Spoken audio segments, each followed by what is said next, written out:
저희 센터에 한 여성분이 오셨어요. 당할 색소가 12가 넘었습니다. 보통 평균 혈당이 300과 400을 친다는 건데 400이면 엄청 높은 거예요. 췌장으로 가는 혈액순환을 원활하게 해준 다음에 혈당이 90으로 돌아왔습니다. 이게 당뇨의 원인을 해결할 수 있는 가장 중요한 키입니다. 당뇨에 좋은 채소들은 4가지가 있습니다. 이 중에서 특히 추천하고 싶은 것은 우리 인체의 혈액을 정화시키고 또 혈액의 생산을 늘리고 당뇨 환자들이 신장병을 예방하는 데도 큰 도움이 될 수가 있고요. 당뇨 환자들의 골다공증 예방에도 아주 좋은 채소입니다. 안녕하세요. 지식의 맛 구독자 여러분, 김영재 박사입니다. 저는 현재 천년건강교육센터 센터장으로 있고요. 메디시 네이처에서 상담을 통해서 환자분들을 도와드리고 있습니다. 만나서 반갑습니다.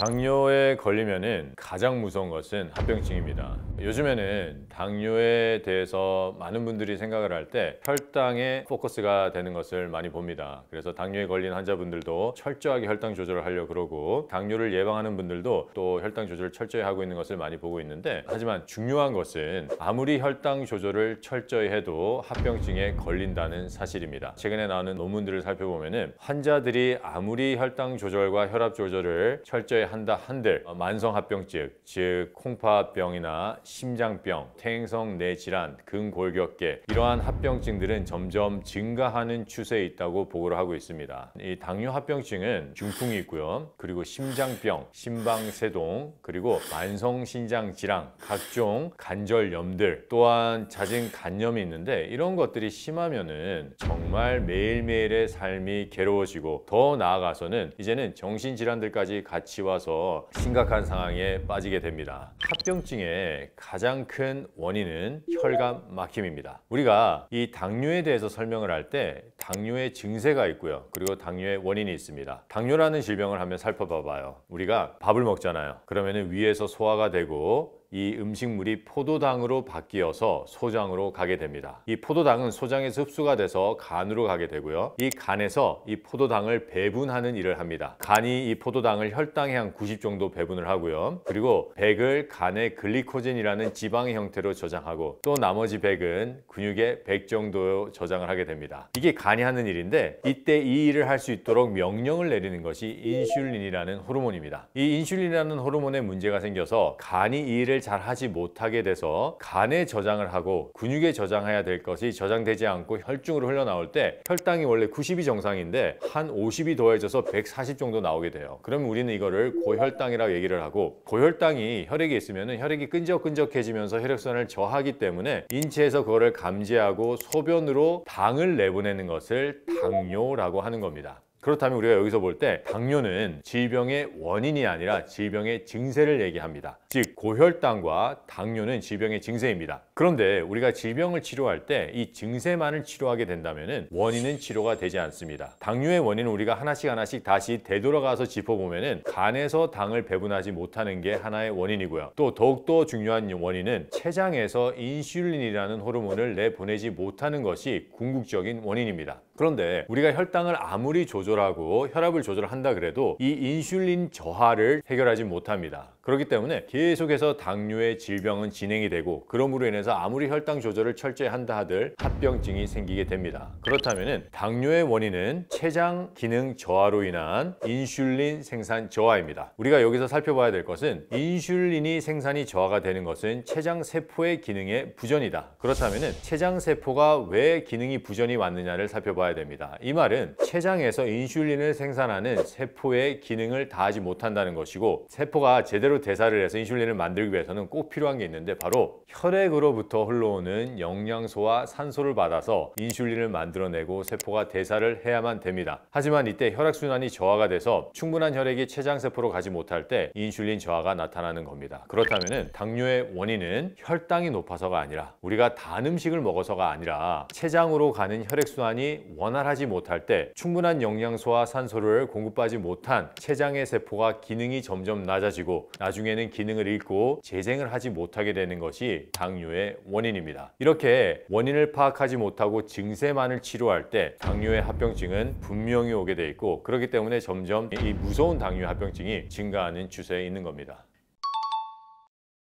당뇨에 좋은 채소들은 네 가지가 있습니다. 첫 번째는 당근입니다. 두 번째는 비트고요. 세 번째는 오이, 네 번째는 밭 미나리입니다. 첫 번째 당근은 채소 중에서 가장 좋은 게 당근입니다. 채소 중에서 좋은 거를 꽂으라면은 아무런 그냥 꺼리낌 없이 당근을 꼽을 텐데 왜 그러냐면은 당근에는 가장 중요한 영양소 두 가지가 들어가 있습니다. 베타카로틴과 칼슘입니다. 당뇨 환자들은 고혈당으로 인해서 생기는 독소를 해독할 수 있는 강력한 해독제인 베타카로틴과 이때 칼슘은 우리 인체의 우리 혈액의 강력한 해독인자이고 알칼리인자로서 혈액을 정화하기 시작을 합니다. 혈액의 양을 늘리는 칼슘이 대량으로 공급이 될 때 혈액순환은 원활하게 되어 있습니다. 비트입니다. 당뇨 환자들은 혈액순환이 안 되기 때문에 혈액에 독소가 많아요. 이 독소들 때문에 혈구들이 재수명을 다하지 못하고 빨리 죽게 됩니다. 그러면은 당뇨 환자들은 피 부족 현상을 앓게 됩니다. 밥 먹으면 졸리고 무기력하고 항상 수면에 문제가 생기기 시작을 하는데 이때 비트에는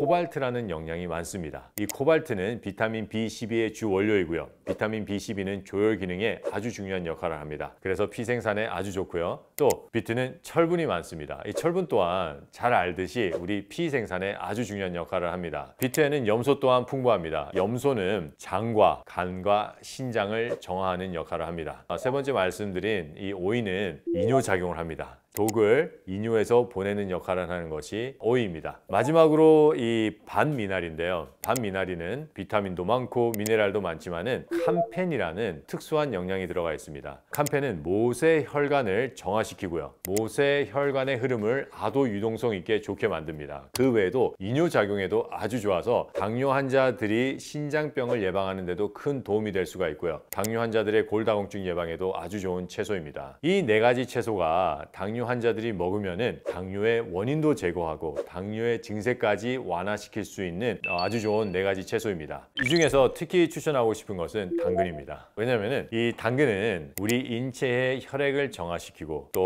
혈액의 생산을 늘리고 그럼으로 인해서 혈액순환을 원활하게 해주는데 꼭 필요한 채소이기 때문에 그렇습니다. 이게 당뇨의 원인을 해결할 수 있는 가장 중요한 키입니다.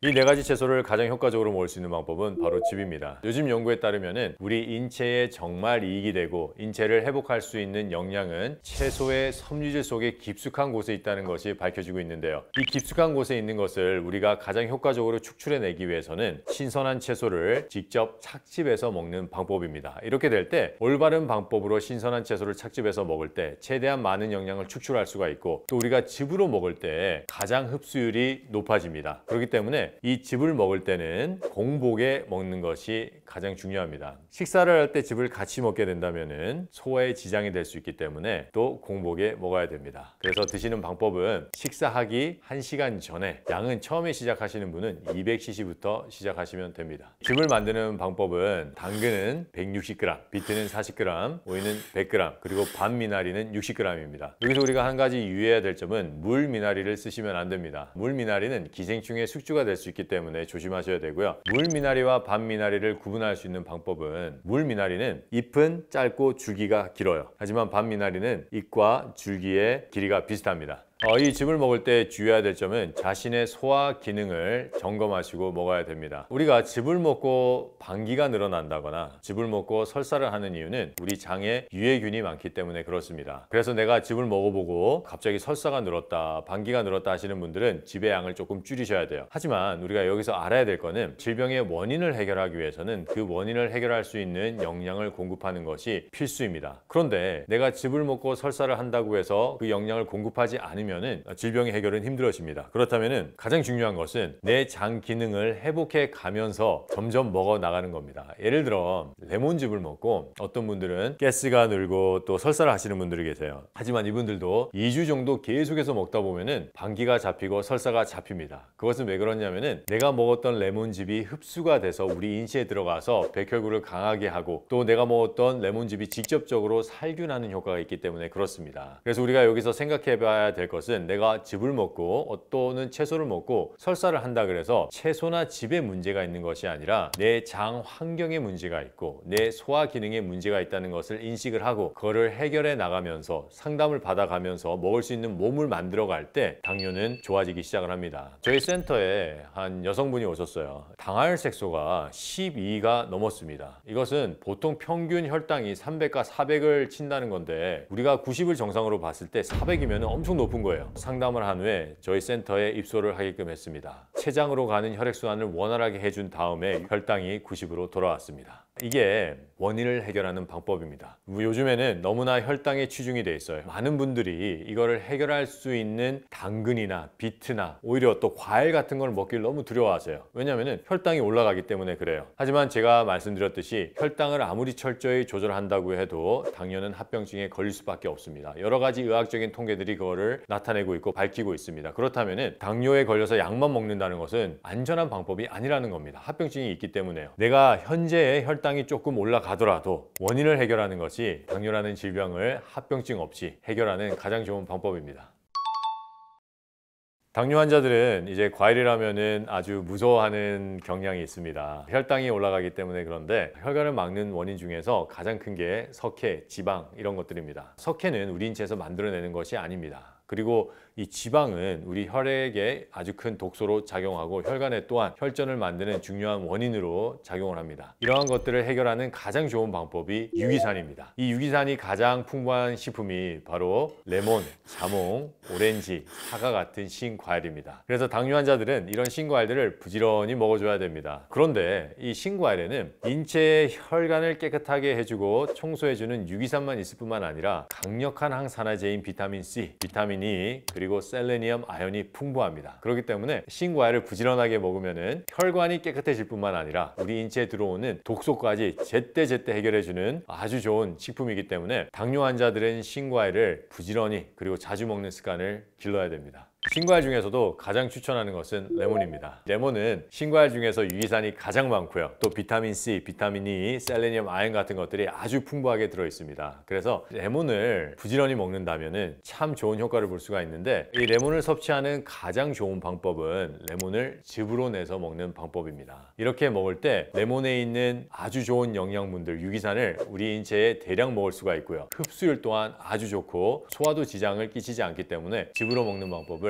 추천드립니다. 레몬즙을 먹을 때 유의사항은 내가 혹시 위염이나 위궤양이 있거나 속이 쓰리거나 신물이 자주 올라오는 분들은 처음부터 레몬즙을 먹어서 원액을 드시는 게 아니라 처음에는 레몬을 한 소량 하나 정도 짜면 한 20cc에서 30cc 나오거든요. 미지근한 물을 200에서 300 더하셔서 1대 10의 비율로 시작을 한번 해보시고요. 그러면서 레몬의 양은 점진적으로 늘어나고 물의 양은 점진적으로 줄어드는 그 방법을 택하시는 게 좋습니다. 오늘 제가 소개시켜드린 4가지의 채소, 즉 당근, 비트, 오이, 밤미나리로 만든 해독즙과 그리고 레몬이나 자몽, 사과, 오렌지 같은 신과일 주스, 그 중에서도 특히 레몬즙을 먹는 것이 큰 도움이 됩니다. 그래서 이 2가지의 즙을 먹고 내 생활 습관을 점검해서 내가 먹지 말아야 할 것과 먹어야 될 것을 알고 또 운동을 자주 함으로 인해서 꼭 당뇨에서 회복하시길 바랍니다.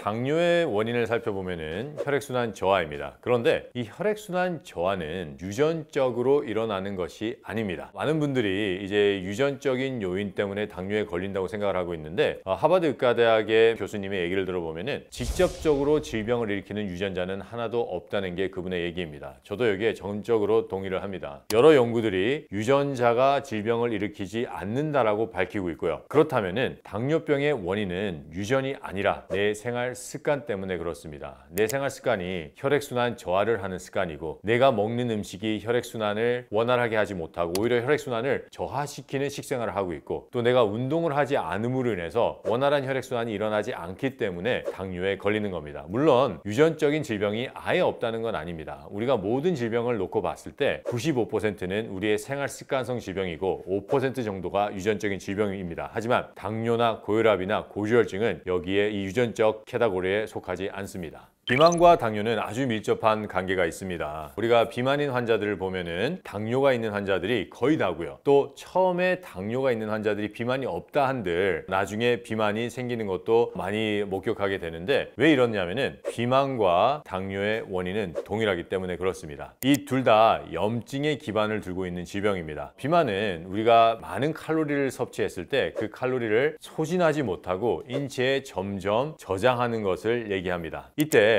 우리가 지방이 쌓이면서 독소가 만들어지고 염증이 만들어져서 비만 환자들은 대사를 하지 못하게 되고, 이 신진대사의 저하로 인해서 당뇨나 각종 질병에 걸리게 됩니다. 그렇다면 당뇨는 우리가 열심히 치료를 하잖아요. 인슐린을 맞고 치료를 할 때 이 인슐린을 맞아서 당을 우리 몸 밖으로 배출하는 것이 아니라 이 인슐린은 그 당을 우리 몸의 지방의 형태로 계속 저장하게 됩니다. 그렇다면 당뇨 환자들은 치료를 받으면 더욱더 비만으로 갈 경향이 높아지는 겁니다. 하지만 이 두 질병 다 염증이 원인이기 때문에 이 염증을 완화하기 위해서 우리 인체에서는 지방을 또 만들어내요. 그러면은 아까 제가 말씀드린 두 가지 조건에 더 지방이 쌓이게 됩니다. 그래서 비만을 해결하고 또 당뇨를 해결하기 위해서는 혈액순환을 원활하게 하고, 그 혈액순환이 원활하게 돼서 우리 골수를 윤택하게 해서 튼튼한 백혈구를 만들어내서 염증을 해결하는 것 또한 아주 중요합니다.